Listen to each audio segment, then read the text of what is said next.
তো আমরা আজকে যেটা জানবো সেটা হলো যে destructive testing এর আমরা এখন পর্যন্ত destructive testing এ আছি। তো এই destructive testing এর আরেকটা টেস্ট হলো impact টেস্ট। অর্থাৎ একটা ম্যাটেরিয়ালস ইমপ্যাক্ট মানে আঘাত করা আরকি, জোরে আঘাত করা। একটা ম্যাটেরিয়ালস আঘাত আসলে সেটা কি পরিমাণ সহ্য করতে পারবে। ভিন্ন, ভিন্ন ম্যাটেরিয়ালস এর তার আঘাত সহ্য করার ক্ষমতা ভিন্ন, ভিন্ন রকম। এবং এই ইমপ্যাক্ট আসলে আঘাত শব্দটা আসতেছে ইমপ্যাক্ট। হ্যালো,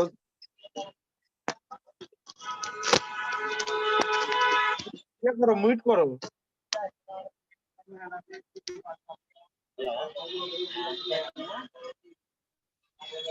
একটু মিট করে দিলে ভালো হতো।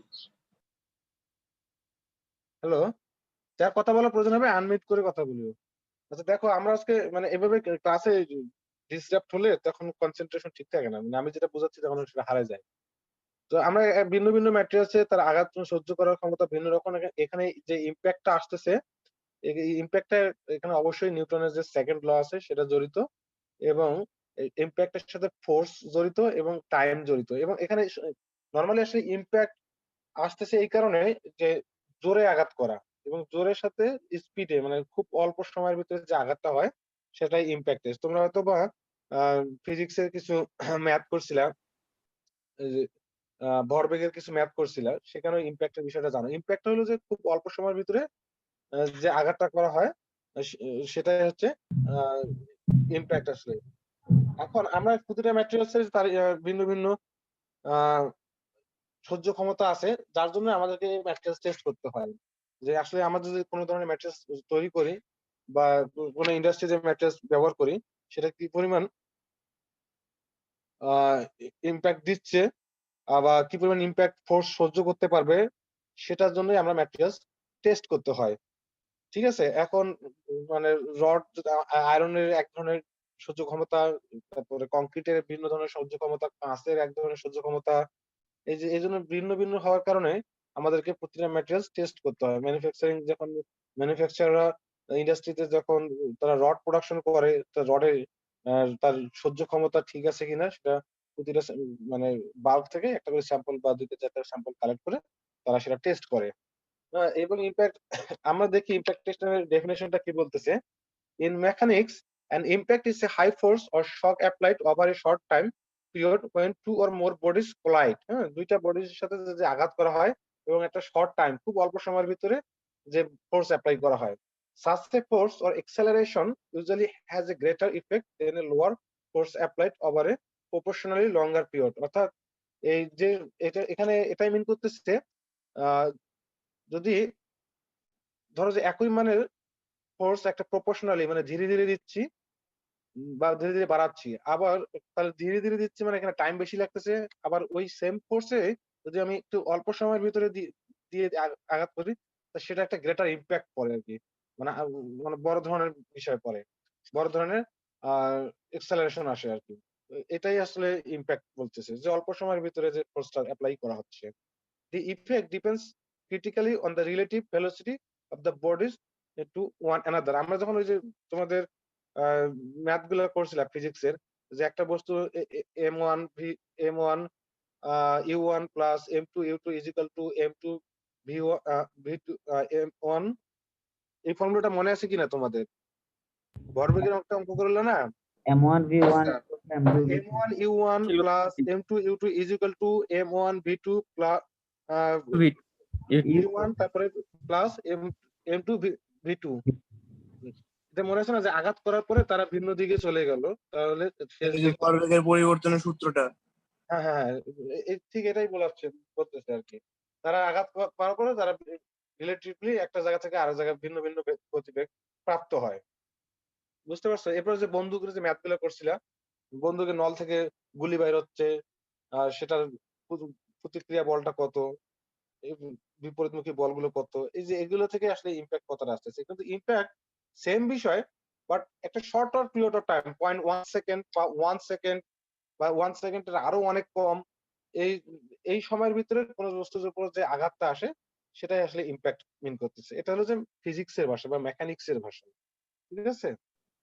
আমার নেক্সট স্লাইড, এই স্লাইডটা স্যার এটা একটু আর একবার বোঝাবেন স্যার ইমপ্যাক্ট টেস্টটা? জি স্যার। যে আমাদের ম্যাটেরিয়ালস গুলোর উপর বিভিন্ন ভাবে আঘাত আসতে পারে, যেমন কার ক্রাশ করে, এরপরে একটা গ্লাসের উপর বাইরে থেকে ঢিল আসতে পারে। হ্যাঁ, এই এই এই যে বিভিন্ন ভাবে যে আঘাত আসে, তারপরে বাতাসের আঘাত আসতে পারে, হঠাৎ করে কোনো একটা বস্তু উড়ে এসে আঘাত লাগতে পারে। তো ম্যাটেরিয়ালস এর ভিন্ন ভিন্ন আহ ভিন্নতা হওয়ার কারণে তাদের ইমপ্যাক্ট এনার্জি সহ্য করার মানে ইমপ্যাক্ট ফোর্স সহ্য করার ক্ষমতাও ভিন্ন। এর কারণে আসলে বিভিন্ন জায়গায় বিভিন্ন ধরনের ম্যাট্রিক্স ইউজ করা হয়। একই জায়গায় সব ধরনের ম্যাট্রিক্স ইউজ করা হয় না। তো ম্যাট্রিক্স এর ইমপ্যাক্ট শব্দটা ইমপ্যাক্ট আসতেছে যে খুবই অল্প সময়ের ভিতরে কোনো আঘাত যদি আসে বা কোনো যদি ফোর্স এপ্লাই করা হয়, যেটা হচ্ছে সেটাই হলো যে ইমপ্যাক্ট ফোর্স। এবং এটার কারণে যে আহ, তার যে এনার্জিটা হয় সেটা হলো যে ইমপ্যাক্ট এনার্জি। তারপরে এই এই ভিন্নতা টেস্ট করার জন্য আমরা আসলে ইমপ্যাক্ট টেস্টটা করি। এই বিষয়গুলো মেজার করার জন্যই আমরা ইমপ্যাক্ট টেস্টটা করি। এবং এটা তোমরা ভরবেগের ম্যাথ গুলো করছিলা যে m1 u1 plus m2 u2 is equal to m1 v1 plus m2 v2। এই যে কিছু কিছু ম্যাথ করছিলা যে আঘাত লাগার পরে তারা ভিন্ন দিকে ছোটা শুরু করে দেয়, এবং শেষ বেগ কত, আদি বেগ কত, ভর কত, এই আর কি এই ধরনের বিষয়গুলো থেকেই আসলে ইমপ্যাক্ট কতটা আসে। মানে আমি তোমাদেরকে মনে করে দেওয়ার চেষ্টা করতেছি ফিজিক্স এর ওই অঙ্কগুলোর কথা মনে করে দিয়ে, ঠিক আছে? কিন্তু ইমপ্যাক্ট হলো শর্টার পিরিয়ড অফ টাইম, খুবই অল্প সময়ের ভিতরে। এটা 1 সেকেন্ড হতে পারে, 0.1 সেকেন্ড হতে পারে, বা 1 সেকেন্ডে আরো কম হতে পারে। হ্যাঁ, এই শর্টার পিরিয়ড অফ টাইমের ভিতরে কোনো যদি আঘাত লাগে কোনো বস্তুতে, সেটা তো সহ্য করার ক্ষমতা কতটুকু, বুঝতে পারছো?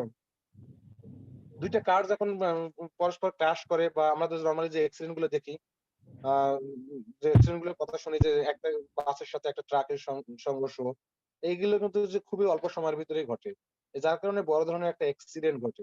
সেখানে আসলে তার ম্যাটেরিয়ালস এর আমাদের যে গাড়ির বডি গুলো আছে, সেই বডি গুলো যে ম্যাটেরিয়ালস গুলো ইউজ করা হচ্ছে, সেটা আসলে ইম্প্যাক্ট এনার্জি সহ্য করার ক্ষমতা কতটুকু, এর উপরে রিসার্চ করে করে আরো ভালো ভালো ধরনের ম্যাটেরিয়ালস আবিষ্কার করতেছে। বুঝতে পারছো? তাহলে আমরা দেখি হোয়াই নেসেস, এরপর নেক্সট স্লাইডে যাই। তো why impact test is necessary, মানে মানে ইমপ্যাক্ট টেস্টটা আসলে ইম্পর্টেন্স কেন, কেন আমরা ইমপ্যাক্ট টেস্টটা করব, এটা আমাদেরকে জানার প্রয়োজন। আমি এর আগে আমি কিছু সাধারণ নরমাল কিছু কথাবার্তা বলছি, বইয়ের ভাষায় কি বলা আছে একটু দেখি। টু মেজার ইমপ্যাক্ট এনার্জি, অবশ্যই আমাদেরকে ইমপ্যাক্ট এনার্জি মেজার করার জন্য আমাদেরকে ইমপ্যাক্ট টেস্ট করা হয়। এনার্জি বলতেছি আমরা, এনার্জির যে ডেফিনেশন সেটা হলো কি, নিউটন মিটার না? এনার্জি ফর্মুলাটা কি মনে আছে কারো? হ্যাঁ, Sir, mgh এমজিএইচ। হ্যাঁ, বা এমজিএইচ বা is equal to mgh. হ্যাঁ বা এমজিএইচ বলে, বা ইকুয়েশনটা আসে নিউটন মিটার বা জুল। হ্যাঁ, Ji এটা sir. মানে ইউনিট আসে আর কি। এটা আর কি, এটা মেজার করার জন্য আসলে the energy required to break a standard sized sample with a sudden sharp load, মানে একটা ম্যাটেরিয়ালস কে ব্রেক করার জন্য কি পরিমাণ এনার্জির প্রয়োজন হতে পারে একটা সাডেন এবং শার্প লোড, খুব হঠাৎ করে এবং শার্প লোডটা দেওয়ার জন্য আর কি। এটা মেজার করার জন্য আমাদেরকে ইমপ্যাক্ট এনার্জি জানার প্রয়োজন পড়ছে। আর আমাদের যে ফোর্সে ম্যাটেরিয়ালসটা ব্রেক হয়, তার আগ সেখান থেকে আমরা বুঝতে পারি যে তার ইমপ্যাক্ট এনার্জি এতটুকু সহ্য ক্ষমতা। ঠিক আছে, টেস্ট করার পরে অবশ্যই ম্যাটেরিয়ালসটা ব্রেক হয়ে যাবে। যে পর্যন্ত ব্রেক হবে তখনই আমরা বুঝে নেব যে তার সহ্য ক্ষমতা যতটুকু আসে আর কি। ফাইন টাফনেস, আমাদের টাফনেস তোমাদের আচ্ছা ম্যাডাম পড়াচ্ছে না? হ্যালো, স্যার, শার্প লোড বলতে স্যার কি বোঝাচ্ছে? শার্প, এটা এখানে একটা অ্যাডজেক্টিভ ইউজ করছে আর কি, মানে একটা নির্দিষ্ট লোড কে মিন করতেছে। হ্যাঁ, এটা একটা অ্যাডজেক্টিভ আর কি। বিভিন্ন বিষয় বলে না যে তোর ব্রেন অনেক শার্প, একটা মানে কোনো কিছু এই বিষয় আর কি এগুলো। এটা জাস্ট এখানে একটা অ্যাডজেক্টিভ, শার্প একটা অ্যাডজেক্টিভ হিসেবে আর কিছু না। বুঝতে পারছো না? এখনো ক্লিয়ার হয় নাই? হ্যালো, তুমি সাডেন লোডও বলতে পারো, বা এখানে সাডেন, শার্প এগুলো সব অ্যাডজেক্টিভ হিসেবে শার্প বলো যদি না বলতে না পারো, তো শুধু সাডেন লোডে বলতে পারো যে হঠাৎ একটা লোড আসে, বা শর্টার পিরিয়ড অফ টাইমের ভিতরে যেটা আসে, এই জন্য শার্প বলা হচ্ছে। হুম, তীক্ষ্ণ কোনো লোড এরকম কোনো কিছু মিন করতেছে। বুঝতে পারছো? জি স্যার। হ্যালো, হুম। এরপরে দেখি ফাইন টাফনেস, আমাদের টাফনেস মেজার করার জন্য ব্যবহার করা হয়। টাফনেস সম্পর্কে তোমাদের কারো কোনো আইডিয়া আছে কিনা? মানে হোয়াট টাফনেস বিষয়ে তোমাদের ম্যাডাম পড়াইছে না মেকানিক্যাল প্রপার্টিজ, প্রপার্টিজ এই শব্দটা শুনছো কিনা? হ্যালো, স্যার এটা আরেকবার স্যার বলেছে ভালো হয় এটা আপনারটা। টাফনেস তোমাদের বলবো। হ্যাঁ হ্যাঁ জি স্যার, একটু বললে স্যার ভালো হয়। তোমরা এর আগে যে টেনসাইল টেস্টের যে গ্রাফটা মনে আছে কিনা ততটুকু মনে করার চেষ্টা করো। দেখো যে ইলাস্টিসিটি বিহেভিয়ারের ভিতরে যে স্ট্রেইনটা হচ্ছে অর্থাৎ প্লাস্টিক বিহেভিয়ারের আগ পর্যন্ত যে যে পরিমাণ এনার্জি সে কনজিউম করতে পারতেছে সেটাই হলো তার টাফনেস। হ্যাঁ, যে পরিমাণ এনার্জি সে কনজিউম করতে পারতেছে। অর্থাৎ আমি তোমাকে আঘাত দিচ্ছি, প্রথমে একটা আস্তে ঘুষি দিলাম, তুমি ওটা সহ্য করে নিলাম, একটু বাড়া দিলাম সেটাও সহ্য করলাম, এমন একটা পর্যায়ে বড় করে ঘুষি দিলাম তুমি পড়ে গেলা, তার আগ মুহূর্ত পর্যন্ত তোমার টাফনেস ছিল, সহ্য ক্ষমতা। বুঝতে পারছো? জি স্যার জি স্যার। টাফনেস হলো যে সহ্য ক্ষমতা আর কি। এটার একটা ইকুয়েশন মানে ফর্মুলা আছে যে একক মানে একক ক্ষেত্রফলে বা একক ভলিউমে কি পরিমাণ সে এনার্জি কনজিউম করতে পারে সেটাই তার টাফনেস। বুঝতে পারছো? এটা হলো যে আমাদের টাফনেস। হ্যাঁ, এটা বলা হচ্ছে যে it's ability to absorb energy without breaking. Break হওয়ার আগ পর্যন্ত যে পরিমাণ সে এনার্জি অ্যাবজর্ব করতে পারে মানে কনজিউম করতে পারে নিতে পারে, সেটাই হলো তার টাফনেস। হ্যাঁ, তারপরে বলা হচ্ছে two determine the tendency of a material in A brittle manner it detects difference between materials which are not in A tension test. মানে এটা মানে যেটা ব্রিটল ম্যানারটা আমাদের জানা হয়। তোমরা এই ব্রিটল ম্যানার সম্পর্কে একটু বলি। তোমার টাইটানিক জাহাজ ধ্বংসের কথা সবাই জানো। হ্যালো, টাইটানিক জাহাজের জি গল্প তো স্যার। সবাই জানো, তাই জি না? স্যার। এখন এই টাইটানিক জাহাজের আসলে কি হয়েছিল এটা কি জানো? কিভাবে টাইটানিক জাহাজটা ধ্বংস হলো? বরফে ক্ষতিগ্রস্ত হয়েছে, বরফের ধাক্কা। মানে নরমালি যেটা আমরা জানি টাফনেস কম ছিল স্যার, সহ্য বরফের ক্ষমতা কম সাথে, ছিল। হ্যাঁ আমি বলি সহ্য ক্ষমতা কম ছিল না, বরফের সাথে আঘাত লাগার কারণে সে ভেঙে যায় বা ক্ষতিগ্রস্ত হয়, তার কারণে টাইটানিক ডুবে যায়। তো এটার সাথে যে আমাদের যে মানে ইঞ্জিনিয়ারিং এর যে বিষয়গুলো জড়িত, সেটা আমাদের ফিজিক্সের ভাষায় আসলে কি বলা হচ্ছে, মানে যারা রিসার্চার বা রিসার্চ করে দেখছে যে অ্যাকচুয়ালি কি কারণে হয়েছে। বিষয়টা হলো মানে বিশেষ করে যেগুলো স্টিল আয়রন বা কম্পোজিট মানে মেটালিক ম্যাটেরিয়ালস আর কি, যেগুলো মানে কোভ্যালেন্ট বন্ড 1 2 3, এই ম্যাট্রিক্স গুলো একটা বৈশিষ্ট্য থাকে, সেটা হলো এরা নর্মাল টেম্পারেচারে স্বাভাবিক ডাক্টাইল বিহেভিয়ার থাকে, বাট একটা নির্দিষ্ট টেম্পারেচারের পরিমাণ অনেক কমে গেলে সেই মেটেরিয়ালসটা ব্রিটেল বিহেভিয়ার শো করে, যেটাকে বলা হচ্ছে ডাক্টাইল ব্রিটেল ট্রানজিশন। ডাক্টাইল থেকে ব্রিটেলের দিকে চলে যাচ্ছে। তোমরা একটা গ্রাফের দিকে খেয়াল করো, গ্রাফটার দিকে খেয়াল করো, দেখো গ্রাফটার দিকে একটা টেম্পারেচারের এক্স অ্যাক্সিস বরাবর টেম্পারেচার এবং ওয়াই অ্যাক্সিস বরাবর এনার্জি অ্যাবজর্ব অন ইমপ্যাক্ট, মানে কি পরিমাণ এনার্জি সে অ্যাবজর্ব করতেছে। দেখো একটা একটা মাঝখানে ডট ডট যে লাইনটা আছে ভার্টিক্যাল বরাবর, তার মানে ডান পাশে আছে ডাকটাইল, বাম পাশে আছে ব্রিটেল। অর্থাৎ এই টেম্পারেচারে যদি এই ডাকটাইল বিহেভিয়ারের থেকে টেম্পারেচার যদি কমতে থাকে, টেম্পারেচার যদি কমতে থাকে সে একসময় ব্রিটেল বিহেভিয়ারের দিকে ব্রিটেল বিহেভিয়ারের দিকে যায়। ব্রিটেল মানে আমরা কি জানি, ভঙ্গুর, তাই না? এই ভঙ্গুর হওয়ার কারণে একটু আঘাত লাগলে ভেঙে যায়, কিন্তু ডাক্টাইল থাকলে সুবিধা হয় সে আঘাত লাগলেও সহ্য করে। তো আমাদের এই ইমপ্যাক্ট টেস্টের মাধ্যমে ডাক্টাইল ব্রিটেলটাও জানা যায়। তাহলে টাইটানিক জাহাজ কি কারণে ধ্বংস হয়েছে বুঝতে পারছো? এখনো ক্লিয়ার হয়নি? জি স্যার। ব্রিটেল ম্যাটেরিয়াল দিয়ে তৈরি ছিল এই জন্য হয়েছে স্যার। ব্রিটেল ম্যাটেরিয়াল দিয়ে তৈরি ছিল না, ডাক্টাইল ম্যাটেরিয়াল দিয়ে তৈরি ছিল, বাট ওখানে অনেক টেম্পারেচার কম থাকার কারণে সেই ম্যাটেরিয়ালস গুলো ডাক্টাইল থেকে ব্রিটেলের দিকে যায়। ব্রিটেলের দিকে যাওয়ার কারণে সেখানে ওই বরফের সাথে একটু আঘাত লাগার কারণে ভেঙে যায়। বুঝতে পারছো? যার কারণে টাইটানিক ডুবে যায়। জি স্যার।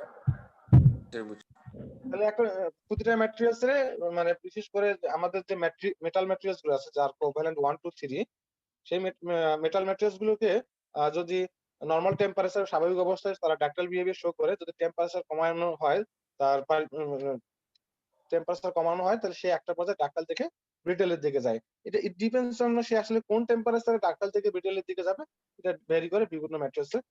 মানে স্যার আমরা মানে স্যার হচ্ছে আমরা চাইলে স্যার ডাক্তার ম্যাটেরিয়ালকে বিটেল ম্যাটেরিয়ালে পরিণত করতে পারবো টেম্পারেচার কমায়। হ্যাঁ, করানো যাবে আর কি, হয়ে যাবে। এই জন্য আমাদের আসলে ডাকটাল বিটল ট্রানজিশন টেম্পারেচারটা জানতে হয়, আসলে কোন জায়গাতে কোন এনার্জিতে সে ডাকটাল থেকে বিটেলের দিকে যাবে বা বিটেল থেকে ডাকটালের দিকে যাবে। কারণ এটা এই যে টাইটানিকটা এরপরে কিন্তু আর অনেক জাহাজে ডুবে নাই, আরো এর পরবর্তীতে আরো কিছু কিছু জাহাজ ক্ষতিগ্রস্ত হয়েছে, বা আমরা যখন জাহাজ বা প্লেন ক্ষতিগ্রস্ত হয় এরপরে ইঞ্জিনিয়াররা রিসার্চ করে দেখে আসলে কি কারণে ক্ষতিগ্রস্ত হলো, তার উপরে ডিপেন্ড করে তার পরবর্তী প্লেন বা জাহাজ ডিজাইন করে। বুঝতে পারছো? তারা তাদের এই ত্রুটিটা ছিল আরকি, যে তারা তাদের ম্যাটেরিয়ালসটা ডাক্তাল থেকে ব্রিটেলের দিকে চলে গেছে খুব অল্প টেম্পারেচার কমার কারণে। এরপরে তারা গবেষণা করে আরো নতুন ধরনের ম্যাটেরিয়ালস বাইর করছে, যেটা দেখা গেছে আরো কম টেম্পারেচারে ডাক্তাল থেকে ব্রিটেলের দিকে যাওয়ার ক্ষমতা রাখে। যেটা বুঝতে পারছো আমার কথাটা? হ্যালো? জি জি স্যার। স্যার, জি স্যার। তাহলে আমরা এই টেস্ট গুলো করার জন্য আমরা ইমপ্যাক্ট এই বিষয়গুলো জানার জন্যই আমরা ইমপ্যাক্ট টেস্টটা করি। ঠিক আছে? এখন আমরা দেখি টেস্ট মেথড, মানে এই ইমপ্যাক্ট টেস্ট আসলে কিভাবে করা হয় সেটা আমরা এখন দেখব, হ্যাঁ? তো ইমপ্যাক্ট টেস্টে আসলে ২ টা কমন সবচেয়ে টেস্ট ইউজ করা হয়। একটা হলো চার্পি টেস্ট মেথড আর একটা হলো আইজো টেস্ট মেথড। এটা ২ টার যেকোনো একটা ইউজ করলেই হয় একটা ম্যাট্রিক্সের তার ইমপ্যাক্ট উম এনার্জি সহ্য করার জন্য। বুঝতে পারছো? তো আমরা দেখি যে চার্পি টেস্ট মেথডটা এবং আইজো টেস্ট মেথডটা কেমন। সেটা এটা বলা এখানে যেটা বলা হচ্ছে যে এটা স্যাম্পলটা একটু প্রিপারেশন করতে হয়, যেটাকে স্পেসিমেন বলতেছে।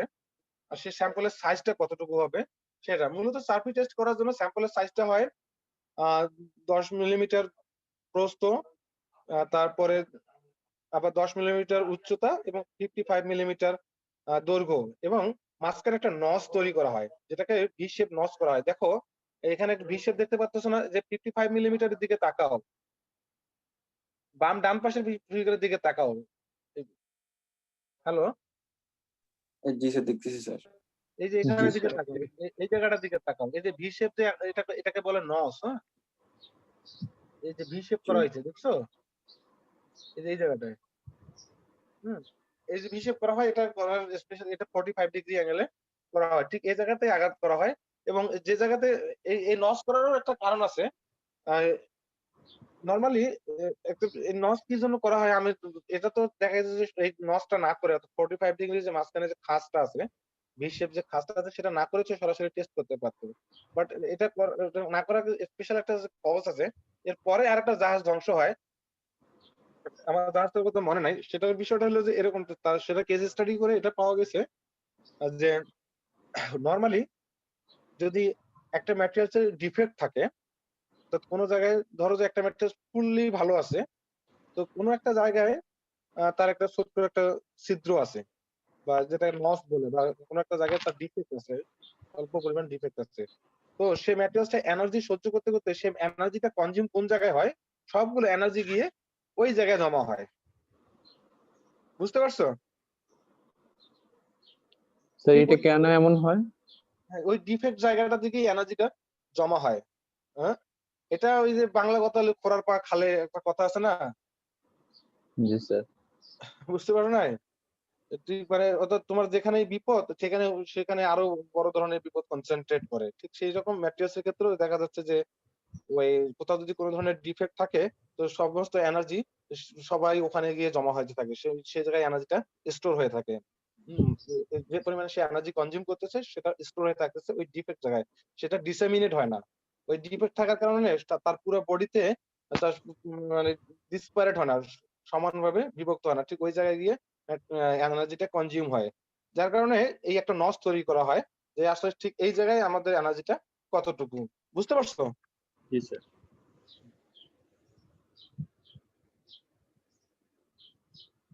তো এইখানে একটা জাহাজের গল্প আছে। যে জাহাজটা হলো যে তার সে এক জায়গায় মানে ডিফেক্ট ছিল। তো যাচ্ছিল যত ধরনের মানে জাহাজের বডির উপরে যত ধরনের এনার্জি আছে, সেই এনার্জি মানে যে আঘাতগুলো আসতেছে বা ইয়ে আসতেছে, সেটা ওই এনার্জিটা ওই ডিফেক্টে জমা হচ্ছিল। তো একটা পর্যায়ে এনার্জি জমা হইতে এত পরিমাণ বেড়ে গেছে যে খুবই অল্প সময়ের ভেতরে, অর্থাৎ ৪-৫ মিনিটের ভিতরে পুরো জাহাজটা দ্বিখণ্ডিত হয়ে যায়, ফেটে যায়। বুঝতে পারছো? এইভাবে আসলে সেটাই আসলে নস মানে এই যে যেটার কারণে এই ঘটনাটা ঘটতেছে সেটা হলো যে নস সেন্সিটিভিটি বলা হয় ওই ফেনোমেননটাকে। স্যার ডিফেক্টটা কি স্যার জাহাজের মাঝের দিকে ছিল? এটা কোন জায়গায় ছিল বলা মানে তবে ডিফেক্ট ছিল আর কি, মানে ক্ষুদ্র পরিমাণ ডিফেক্ট, এটা যেটা নর্মাল অবস্থায় না আর কি, অতি ক্ষুদ্র আর কি।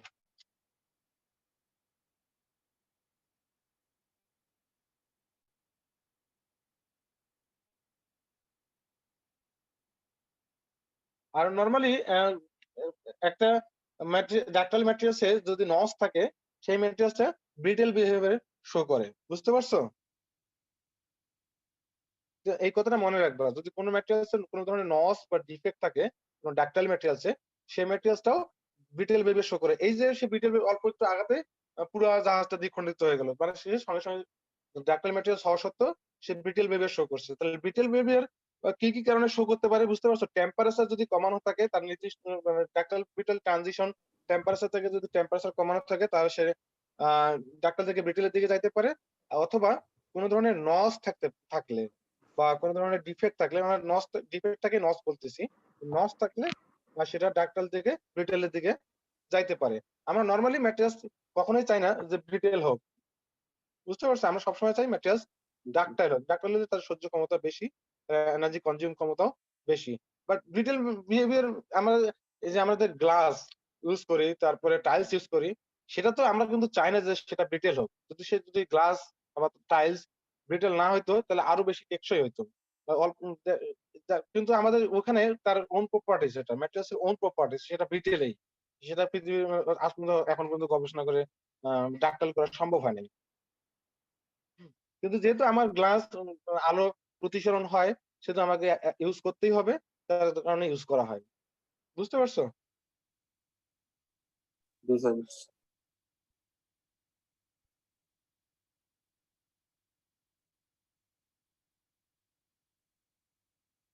আমরা একবার দেখলাম মূলত দেখলাম যে সার্ফি টেস্ট মেথডে যে স্যাম্পল প্রিপারেশন, স্যাম্পলের সাইজটা কতটুকু হয়। আমরা দেখলাম যে নস করা হয়, নস কেন করা হয় সেটাও দেখলাম, আর স্যাম্পলের সাইজ কতটুকু সেটা দেখলাম। আর এই বিষয়ে আর তো কারো কোনো কোশ্চেন নাই। নেক্সটে যাই, আমরা নেক্সট স্লাইডে যাই। সেটা হচ্ছে এরপর দেখি আমাদের আইজোর টেস্টে কি পরিমাণ ইয়াটা কেমন হয় আর কি, আইজো টেস্টের স্যাম্পলটা কতটুকু হয়। আইজো টেস্টে নরমালি হাইট থাকে 64 মিলিমিটার ইন্টু 12.7 মিলিমিটার এবং 3.2 মিলিমিটার আর কি। তো দৈর্ঘ্য প্রস্থ পুরুত্ব বলতে পারো আর কি, উচ্চতা বা পুরুত্ব, ঠিক আছে? এটা হয়। আবার ভ্যারি করে 75 মিলিমিটারও হতে পারে। লেন্থ 75 মিলিমিটার হতে পারে। দেখো এই ফিগারের দিকে তাকাও, সেম মেশিন দিয়েই আসলে ইমপ্যাক্ট টেস্টটা করা হয়। এই স্যাম্পলটা এখানে বসানো থাকে, এই যে আমাদের সার্ফি টেস্টের যে মেথডটা, এই স্যাম্পলটা এই জায়গায় বসানো থাকে, হ্যাঁ? আর এটা কি করে, একটা পেন্ডুলাম থাকে। তোমরা এই মেশিনটা দেখছো ইঞ্জিনিয়ারিং ম্যাটেরিয়ালস ল্যাবে, যদি তোমরা কখনো যাও তো এই মেশিনটা দেখতে পারবা। হোপফুলি ক্যাম্পাস করলে তোমরা দেখতে পারবা। এই যে এখানে গিয়ে জোরে ম্যাটেরিয়ালসটাতে উপরে আঘাত করে, এটা একটা ভারী কোনো কিছু থাকে, এখানে একটা স্কেল থাকে, জোরে কোনো কিছু আঘাত করে, এই জায়গায় সে আঘাত করে আবার সে একটা নির্দিষ্ট দূরত্ব পর্যন্ত যায়, হ্যাঁ? এরপরে ম্যাটেরিয়ালসটা ভেঙে যায় বা ছিঁড়ে যায়। তারপরে এই স্কেলে আমাদের রিডিং ওঠে। স্কেলে কি রিডিং ওঠে আমরা পরে দেখবো।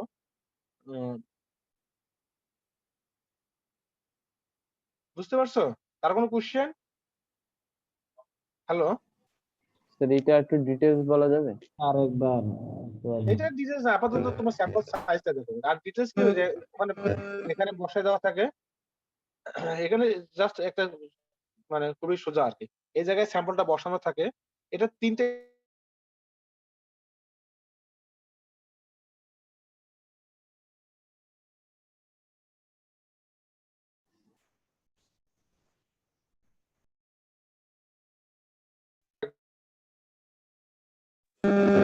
বুঝতে পারছো?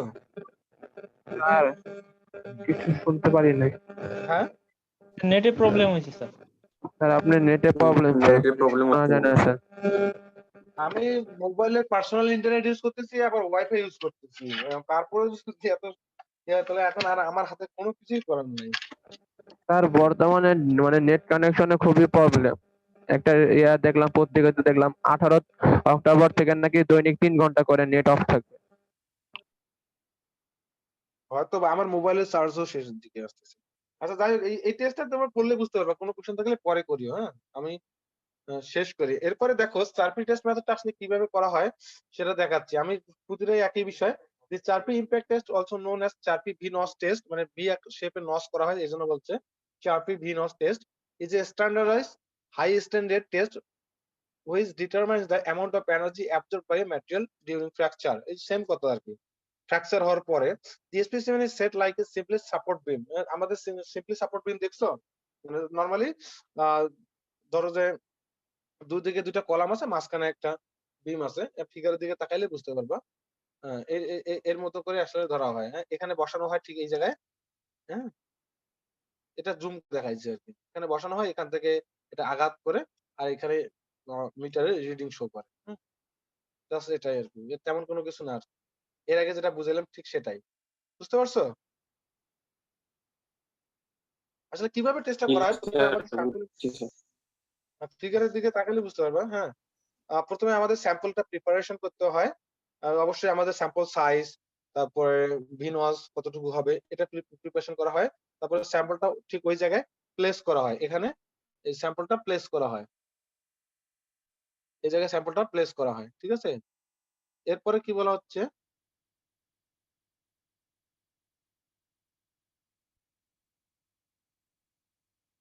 এই অ্যানোড ইউজ করলে আবার এই অ্যানোড ক্লিয়ার করতে হয়, তারপরে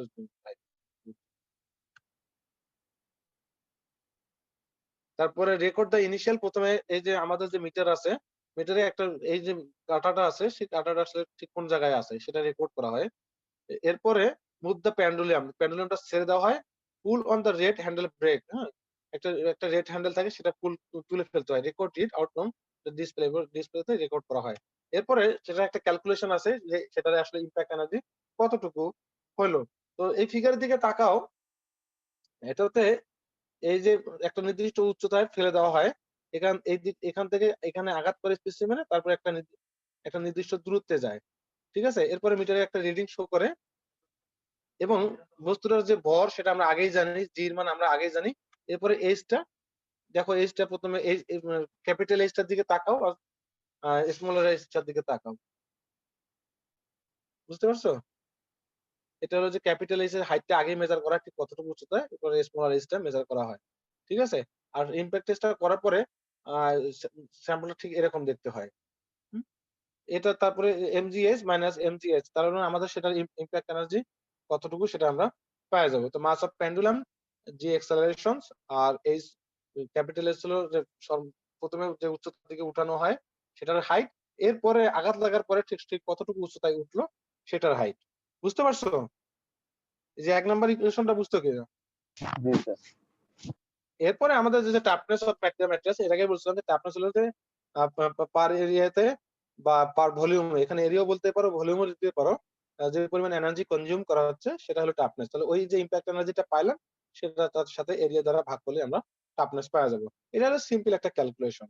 বুঝতে পারছো? এর মাধ্যমে আমরা একটা ম্যাট্রিক্সের তার ইমপ্যাক্ট এনার্জি সহ্য করার ক্ষমতা ঠিক ততটুকু জানতে পারলাম। বুঝতে পারছো? তাহলে আজকে আমরা ইমপ্যাক্ট টেস্টের আজকে ক্লাস, আমাদের লেকচার এ পর্যন্তই আছে সাজানো আর কি।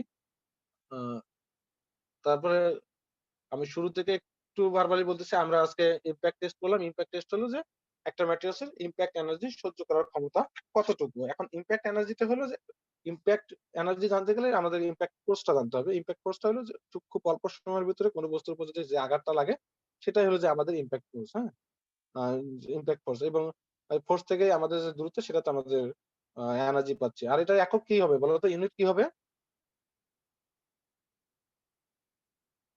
এটা যেহেতু এমজিএইচ, অবশ্যই আমাদের জুল হবে, আমাদের কাজের একক হবে। হ্যাঁ, কাজের একক হবে।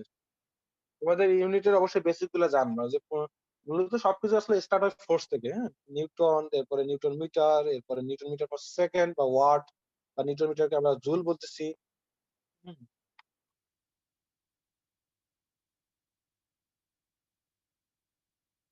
আর কার কোনো কোশ্চেন? স্যার সেকেন্ড স্লাইডটা একটু যদি এটা বলতেন। যে why impact is G sir. Necessary, G sir. এটা কোনটা বোঝানি বলো? এটা মানে 3টা পয়েন্ট একটু আরেকবার একটু শর্টলি রিপিট করে দিলে ভালো হতো। আমাদের এটা বলে যে ইম্প্যাক্ট এনার্জি কতটুকু to measure the impact energy, আসলে সে তার ইম্প্যাক্ট এনার্জি সহ্য করার ক্ষমতা কতটুকু, সে একটা শার্টের লোড আসলে বা শার্প লোড আসলে সেটা মেজার করার জন্য। ফাইন টাফনেস, আমাদের টাফনেস মেজার করার জন্য। এবার to determine the tendency of a material in a brittle manner, অর্থাৎ ব্রিটেল ম্যানারটা ডিটারমাইন করা আর কি। It detects difference between materials which are not in a tensor, মানে একটা যেটা টেনশন টেস্টে পাওয়া যায় না সেটা এটাতে পাওয়া যায়। নরমালি তো টেনশন টেস্টে সরাসরি তার টেনশন স্ট্রেংথ কতটুকু সেটা আসে, বাট সে অ্যাকচুয়ালি গ্রাফের দিকে তাকালেও বোঝা যায় যে এটা ব্রিটেল বা ডাক্টাইল কিনা, কিন্তু ব্রিটেল ম্যানারটা আসলে কোন জায়গায় সে ব্রিটেল ম্যানারটা শো করতে পারে ঠিক সেটা জানার জন্য আর কি। বুঝতে পারছো? এখানে আমি এই যে ডাক্টাইল ব্রিটেল ট্রানজিশন যে গ্রাফটার দিকে তাকাও, জি স্যার, এই গ্রাফটা বুঝতে পেরেছি স্যার। বুঝতে পারছো তো, তাই না? জি স্যার। তো দেখা গেছে যে আহ, যদি ডাক্তার থেকে ব্রিটেলের দিকে আসে তার অ্যাবজর্ব এনার্জিটাও আস্তে আস্তে কমে যায়, আবার ব্রিটেল থেকে ডাক্তারের দিকে যদি যায় তার অ্যাবজর্ব এনার্জিটাও বেড়ে যায়। ঠিক আছে, দিকে তাকালে বুঝতে পারবে। ঠিক আছে, আমার মনে হয় যে তোমরা ক্লাস বুঝছো। কারো কোনো বুঝতে, আর কারো কোনো কোশ্চেন? না স্যার। তো ঠিক আছে, সবাই ভালো থাকো আর কি। স্যার পিডিএফ দেওয়া হবে না? হ্যাঁ, আমি ক্লাসের পিডিএফ একটু করে দিচ্ছি। আসসালামু আলাইকুম স্যার। ঠিক আছে।